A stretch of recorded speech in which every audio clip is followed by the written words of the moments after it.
Refuting the claims of the prohibition of mut'ah. Mut'ah marriage was allowed by the Quran, verse 424. Mut'ah marriage was sanctioned by verse 424 of the Quran. In the tafsir of verse 424, Al-Qurtubi and Al-Shawkani have both stated that, according to the opinion of the majority, this verse was revealed about mut'ah marriage. Many other scholars have also said that mut'ah marriage is a reason of revelation for verse 424. For example, Fakhruddin al-Razi, Al-Tabari, Jalaluddin al-Suyuti, Ibn Ashur, Al-Zamakhshari, Al-Alusi, Al-Baghawi, Al-Shirbini, Al-Tha'alabi, Al-Nasfi, Al-Baydawi, and so on, as we have shown in the list. The reason for this opinion is that many companions and tabi'een have read this verse in a way that proves without a shadow of a doubt this verse is talking about temporary marriage. Ibn Abbas, Ibn Mas'ud, Ubay ibn Ka'b, Sa'id ibn Jubair, Al-Suddi, Ali ibn al-Husayn Zayn al-Abidin, Muhammad ibn Ali al-Baqir, and Ja'far ibn Muhammad al-Sadiq have all read the verse as, "For the pleasure you obtain from them to a specified period of time, pay them their reward as an obligation." 424. This is widely reported in many narrations, some of which are regarded sahih according to the conditions of Muslim, and some others have been classified as sahih by scholars like Al-Hakim. Al-Tamheed for Ibn Abdul Barr, Majmu'at al-Tuhaf al-Nafa'is, volume 10, page 63. From Abdul Razzaq from Ibn Jurayj from Ata that he said, "I heard from Ibn Abbas that he sees mut'ah marriage as halal until now, and he informed me that he reads verse 424 as, 'For the pleasure you obtain from them to a specified period of time, give them their rewards,' and also in the harf of Ubay, to a specified period of time." Abu Umar said, "Others who also read this verse as to a specified period of time are Ali the son of Hussein, his son Abu Ja'far Muhammad bin Ali, his son Ja'far bin Muhammad, and Sa'id bin Jubair. They used to all read it this way." The first section of this narration is also found in Musannaf Abdul Razzaq al-San'ani, part 7, page 498. Tafsir al-Suyuti, Markaz Hajr, part 4, page 328. Abdu bin Hamid, Ibn Jarir, Ibn al-Anbari in Al-Masahif, and Al-Hakim have all narrated the following hadith, and Al-Hakim actually said that it is a sahih hadith. From Abi Nadra that he said, "I read in front of Ibn Abbas the verse, 'For the pleasure you obtain from them, give them their rewards as an obligation.' Ibn Abbas said, 'For the pleasure you obtain from them to a specified period of time.' I said, 'We do not read it this way.' Ibn Abbas said, 'I swear by Allah that Allah has revealed it this way.'" Tafsir al-Tabari, Dar Hajr, part 6, page 587. From Abi Nadra that he said, "I asked Ibn Abbas about the mut'ah of women, so he said, 'Haven't you read the surah of Al-Nisa?' I said, 'Yes, I read it.' He said, 'Haven't you read, 'For the pleasure you obtained from them to a specified period of time?' I said, 'If I read it this way, I wouldn't have asked you this question.' He said, 'It is this way.'" Tafsir al-Tabari, part 6, page 587. From Abi Nadra that he said, "I read this verse in front of Ibn Abbas, 'For the pleasure you obtained from them.' Ibn Abbas said, 'To a specified period of time.' I said, 'I do not read it this way.' He said, 'I swear by Allah that Allah has revealed it this way.' He repeated this 3 times. Note that all the narrators of this hadith are the narrators of Sahih Muslim, and hence the chain is regarded sahih on the conditions of Muslim. The same as this meaning was also narrated in many other places via different chains of narrators who are predominantly the narrators of Sahih Muslim. For example, Tafsir al-Tabari, part 6, pages 587 and 588. Tafsir al-Tabari, part 6, page 586, 587. Tafsir al-Suyuti, part 4, page 328. Tafsir Ibn Kathir, volume 2, page 259. Al-Tafsir al-Kabir for Al-Razi, part 10, page 53. Tafsir al-Qurtubi, Volume 5, page 130, Tafsir al-Shawkani, Volume 1, page 72, Tafsir al-Khatib al-Shirbini, Tafsir Ruh al-Ma'ani for al-Alusi, Ma'ani al-Quran, Tafsir al-Baghawi, Ahkam al-Quran for al-Jassas, Tafsir al-Zamakhshari, Ahkam al-Quran for Ibn al-Arabi, al-Masahif for Abi Dawood al-Sijistani. Claims of Quranic abrogation of verse 424. All the Islamic schools of thought are unanimous that the Quran cannot be abrogated by ahad narrations, meaning single-person reports. Many even go further than this and say that the Quran verses can only be abrogated by other Quran verses, and not by any type of narration, let alone single-person reports. For example, Al-Shafi'i, Ahmad bin Hanbal, and Sufyan al-Thawri are on this opinion. They reject the notion that Quran could be abrogated by any narration, even if it was mutawatir, meaning widely and diversely reported, let alone if it was single reports, as is the case with the reports claiming the prohibition of mut'a marriage. So after having established that 424 was revealed to allow mut'a marriage, a big question will arise. Which verse is it that was revealed to abrogate verse 424 and hence cancel the permissibility of mut'a marriage? If no one is able to provide that verse, then mut'a would remain lawful until today, because nobody has the authority to change the law of the Quran. There have been some claims of verses that allegedly abrogated verse 424 and cancelled mut'a. However, upon a simple examination of these claims, we find that they fail the basic tests of authentication.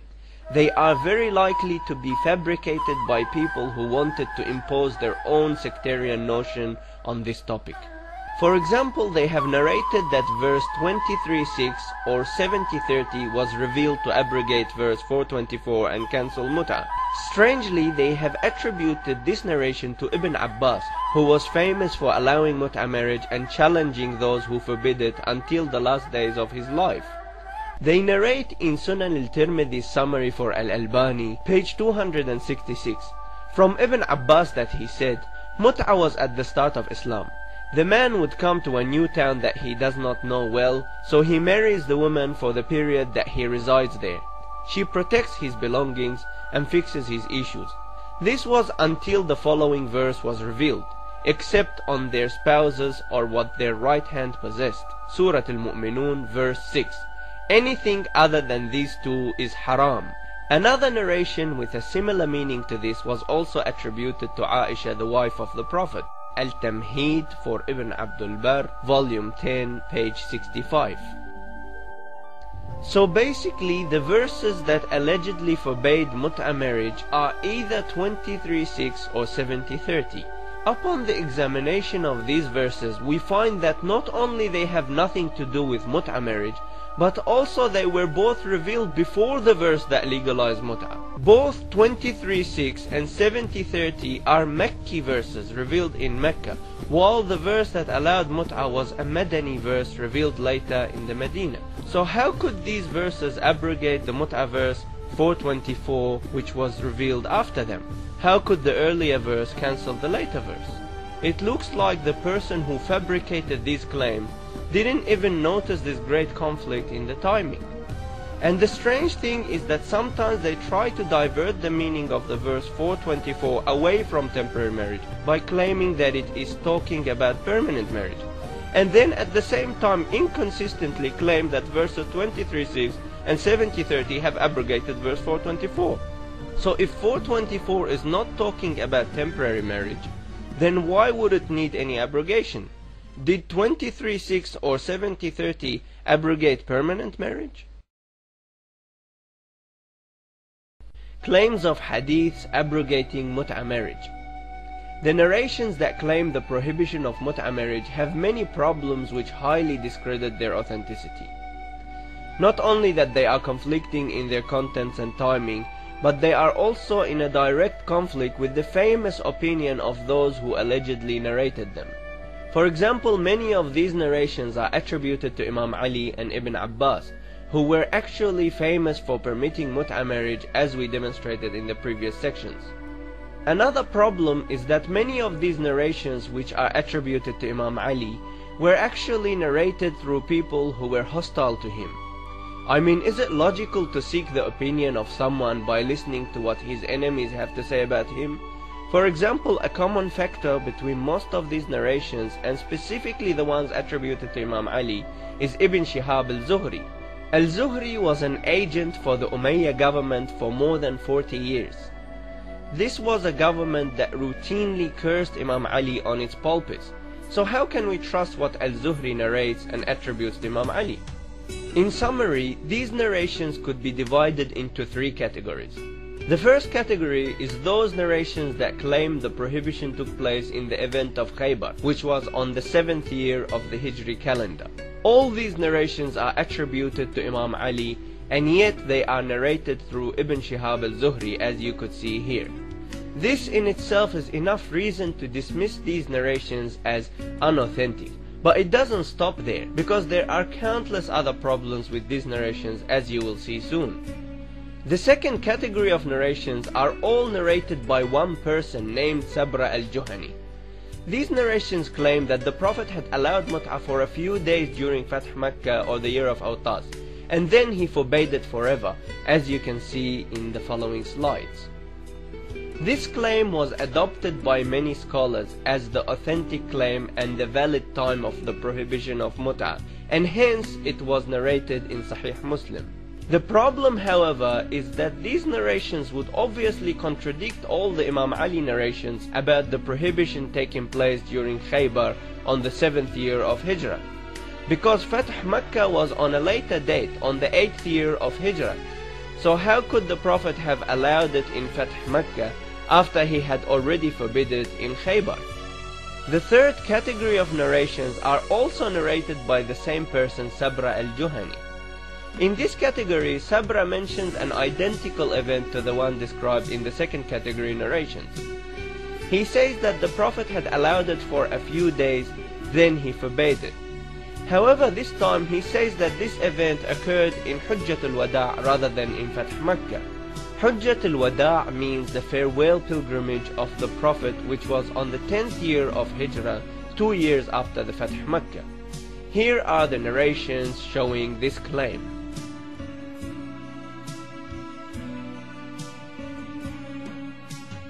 This claim obviously contradicts the Fath Makkah claim, because how could the Prophet have allowed mut'ah during Hujjat al-Wada' after he had already permanently forbidden it in Fath Makkah?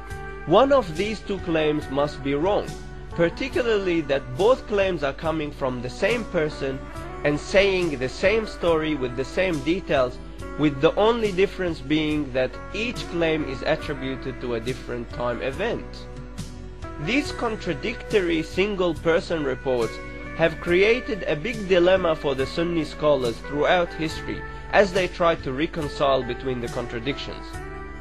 If they are to accept all of these claims, then they have to say that the Prophet had allowed mut'ah for many long years. Then in the last 3 years of his life, he repeatedly forbade it and allowed it many times until he finally forbade it forever. This is why Sahih Muslim has designated a chapter on mut'ah marriage and titled it as Mut'ah marriage, and showing that it was first allowed, then forbidden, then allowed again, then forbidden again forever. Upon the examination of Muslim's claim, it is clear that he has dismissed Sabra's claim of prohibition during Hujjat al-Wada'. Had he included those narrations, it would have made his claim even more ridiculous, with another additional permission and prohibition added to his list of permissions and prohibitions. Other scholars have also expressed wonderment about this fact. For example, Al-Shafi'i is reported to have said in Tafsir al-Baghawi, volume 2, page 194, from Al-Rabi' bin Sulaiman, that he said, I heard Al-Shafi'i say, I don't know anything in Islam which was permitted, then prohibited, then permitted again, then prohibited again, other than mut'ah. This was also narrated in Tafsir al-Tha'labi, part 3, page 288. Ibn Arabi also expressed wonderment about this phenomena, as narrated in Tafsir al-Qurtubi, volume 5, page 130.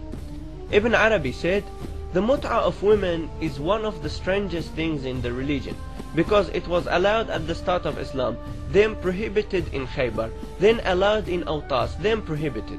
Then Al-Qurtubi says, other people who extracted the narrations have said that the narrations imply that the prohibition and permission took place 7 times in total. Finally, we will show you a narration which conclusively exposes the falsehood of the prohibition claims. This narration has safely made it through Umayyah's large distortion filters, probably because they did not notice the proofs that are hidden within it and or the implications of it. It is widely reported and found in Musnad Ahmad, Tafsir al-Qurtubi, Tafsir Ibn Kathir, Ahkam al-Quran, Sharh Ma'ani al-Athar, and finally, but most importantly, in Sahih Bukhari and Sahih Muslim. Sahih Muslim, Volume 1, page 632, from Qais that he said, I heard Abdullah say, we were in wars with the Prophet, peace be upon him, and we had no women. So we said, should we castrate ourselves? The Prophet prohibited that on us and allowed us to marry the women to a specified period of time for a dress as a dowry. Then Abdullah read the verse, O you who believe, do not forbid the good things that Allah has allowed for you, and do not transgress. Allah does not like the transgressors. Surah Al-Ma'idah, verse 87. In this narration, Abdullah ibn Mas'ud was arguing that mut'a was halal and reciting verse 587 to support his argument. The time of this event must have been after the revelation of verse 587, as he couldn't have recited this verse prior to its revelation. Now, it is agreed that this surah of Al-Ma'idah was the last surah to be revealed in the Quran, and was actually revealed in the farewell pilgrimage on the 10th year of Hijrah. Therefore, the event of the narration must have taken place after this date. This is a solid proof that mut'a was still allowed after the 10th year of Hijrah, and hence all the claims of prohibition prior to this date must have been fabricated. This narration falsifies and eliminates the overwhelming majority of the prohibition claims, namely the Khaybar and Umrat al-Qada claims on the 7th year of Hijrah, the year of Awtas and Fath Makkah claims on the 8th year of Hijrah, and the Tabuk claims on the 9th year of Hijrah. The only claims that remain will be Sabra al-Juhani's Hujjat al-Wada' claims, which are already discredited by most scholars as we described before. Some scholars even went further and discredited his Fath Makkah claims as well. For example, Ibn Ashur in his Tafsir al-Tahrir wal-Tanwir, volume 5, page 10, it was said that the hadith of Sabra narrated by Sahih Muslim has abrogated mut'a. Sabra said that he saw the Prophet sitting against the wall of the Kaaba on the 3rd day of Fath Makkah and saying, O people, I allowed you to do mut'a with these women. However, Allah has prohibited that until Judgment Day. The fact that only Sabra alone has narrated this in such a time and condition discredits his narration.